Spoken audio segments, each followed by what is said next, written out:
What is the 2024 Whiskey of the Year? And what is the process in which you crown that? Do you do it just based off your memories of the bottle throughout the year? Do you lay 100 Glens across the table and do a whole blind flight across them most of the time that you're spitting the liquid out? What is ultimately the best way to crown a whiskey?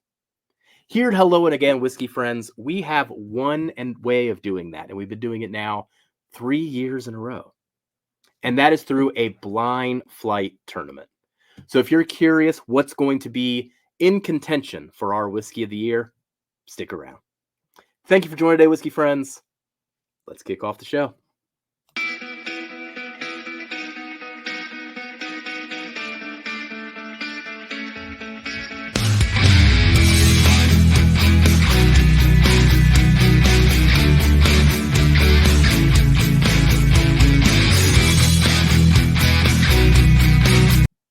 Hello again, Whiskey Friends.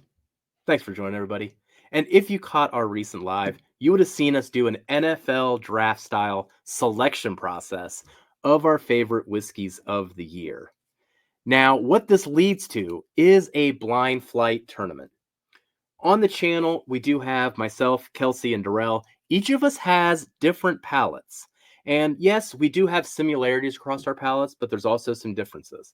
And we have different favorite whiskeys throughout the year. You can go check out our independent top 10 list that we've been posting over the last couple weeks.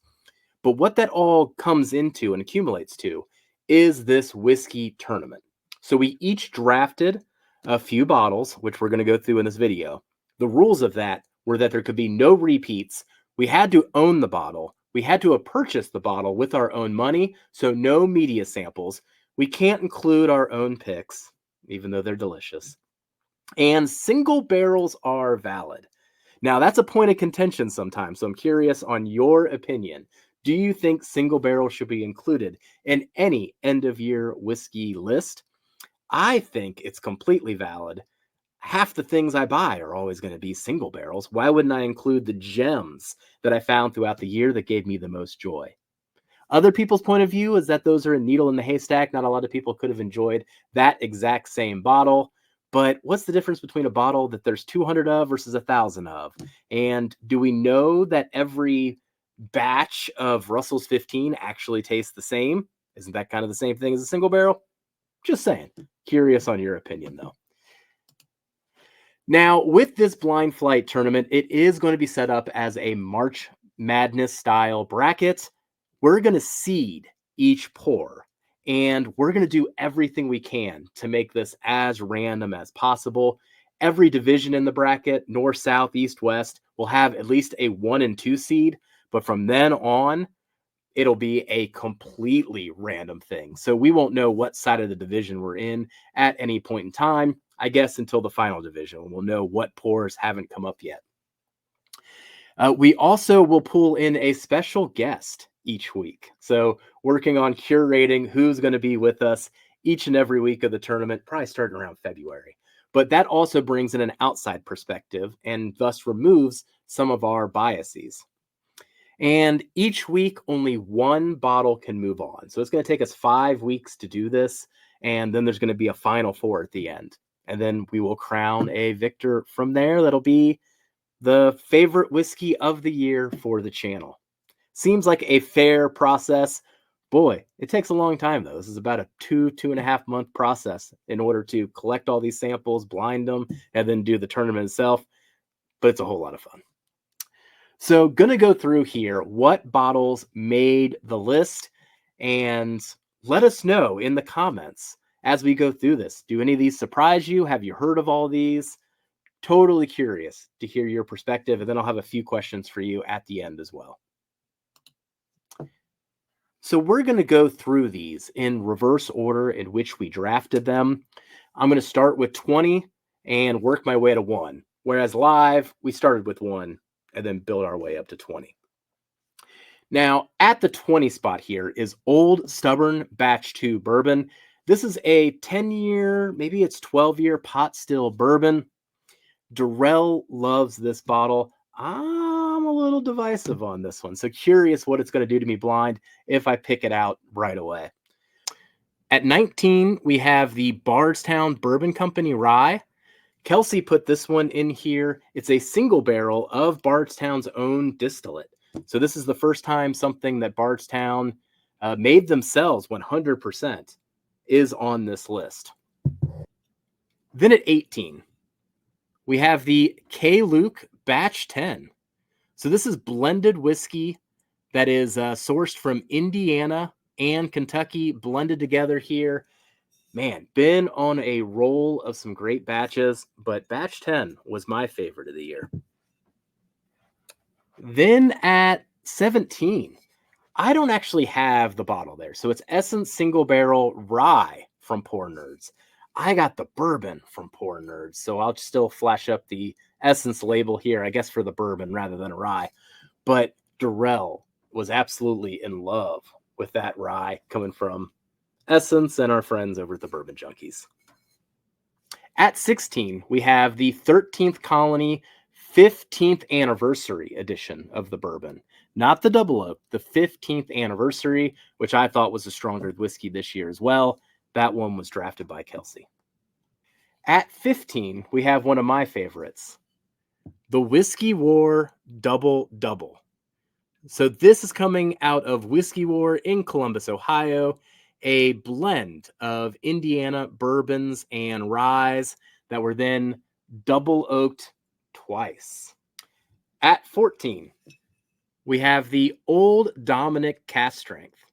This one really caught us by surprise. We were at a pick at Old Dominic doing an Huling Station pick, which was actually their 44% bourbon that they were sourcing from Indiana. Now, they have recently transitioned to their own distillate, and the fact that it is in this tournament should be a clue to you that Old Dominic should be on your radar going forward if they're one of their first releases at 6 years is making the list that you're seeing here. Next up, this is the exact bottle, but we are going to get JT Melik in there. So a rice whiskey coming out of Louisiana. I have in my hands the 6 years, but what Kelsey put in the tournament was actually the Legacy Edition.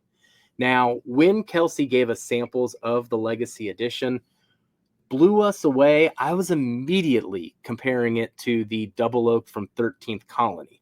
Why am I comparing a rice whiskey to 13th Colony Double Oak? Man, this thing always surprises. It is a chameleon. Don't know what it's going to do in the blind. Then we have Ben Holiday. So this is particularly the soft red wheat. So with this single barrel here, this is one picked by Mash and Journey as well. But I was blown away by the soft red wheat versus just the other bourbon. But I know people that go back and forth on all these. Ben Holiday has been getting a whole lot of hype this year, dating back to even that Bourbon Lore release earlier in the year. Excited to have another first showing in the tournament with Ben Holiday. Then at 11, we have Middle West with their Pumpernickel Rye. This was a single barrel picked by Two Bros, One Bottle in Columbus, Ohio. And this single barrel blew me away. I thought Darrell would like it so much. I actually got him one for his birthday. And lo and behold, Darrell is the one that drafted this one, not me. Totally snuck my pick from me. Dirty move, Darrell. Now let's move on to the next bit of draft picks here. At 10, we have a showing from Forgate. There has been a Forgate on each and every year of our tournament thus far. And this year's representative is going to be the Kelvin Collaboration 6. If you're unfamiliar with this one, it's a blend of 9-year bourbons that was finished in Madeira and dark rum casks. One of the very few finished whiskeys in this tournament. There may only be 2 or 3, actually. Then at 9, I drafted one of my favorite of the year. This Hard Truth Master Distillers Reserve. It's a blend of their caramel malt, chocolate malt, and malted rye. Oh my gosh. I love this one. And this one, I am actually curious if it stands out in the blind, because Kelsey and Darrell haven't spent as much time with it as I have. But this one could be a chameleon too, just like that JT Melik I was talking about earlier. You may be surprised to see this one so high at the 8 position, but if you've been listening to us for the last year, you've already got a heads up on these. Copper and Cass. Now, this particularly is the 9-year small batch. So essentially a batch of Indiana bourbons that was mainly aged in Florida and then blended together to go into this bottle. One of the best MGP blends I've had this year. Then at 7, one of the best values, I think, on this entire list at only like $85. We have a single barrel of 11-year-old whiskey coming from Uptanium. This particular one was picked by Elixir.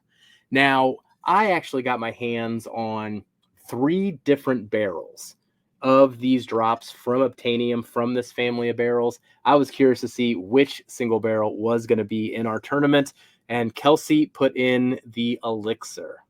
But all of them were pretty darn good, including the OKI 11-year, which was kind of in that same family of barrels as well. Then throughout the year, we called this the Year of the Rye. It's time to get some more ryes in this tournament. And one of the ones that really stood out to me was this Traverse City Whiskey Company single barrel, almost 11-year-old rye. This was probably one of the first bottles of the year that blew me away. What is devastating when something blows me away so early in the year, as I mentioned, by the end of the year, you have to have enough ounces to feed this tournament. And if it were to go through all the way to the end, you need 9 ounces left of this thing. So I think I'm covered here, but man, it's devastating that you can't drink your favorite whiskey sometimes to set up this tournament. Now we are getting into the top 5.